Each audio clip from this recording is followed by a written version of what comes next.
বিহারী মহারাজ করে, যার ভেতরে এই রকমের বস্তু ঘটে,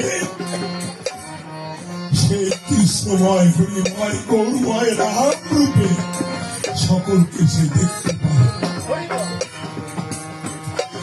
সে নিজের নিজেকে চিনতে পারে, সকলকে গুরুকে একরকম সে মনে করতে পারে।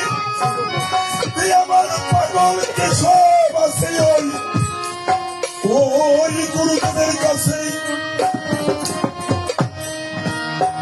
যদি কেহ অন্য গুরুর ভক্ত হয়,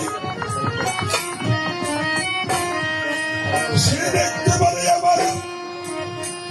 আমার সেই প্রাণ বন্ধু ওই গোবিন্দর কাছে আছে। যাহাতে গুরু নিশ্চয় নিজের বলেছে, অন্য গুরুর ভিতরেও সে সেই রূপ দর্শন করতে পারে, তবে নিজকে নিজে চিনতে পারে। তাহলে সে রামেরও চিনতে পারে, গৌরাঙ্গেরও চিনতে পারে, হরিও চিনতে পারে, ভগবান শ্রীকৃষ্ণেরও চিনতে পারে। যদি এই মস্তকের উপর ধারণ করে সেই রাসের শরীর আসবে, কোন করবে? যেমন ভগবান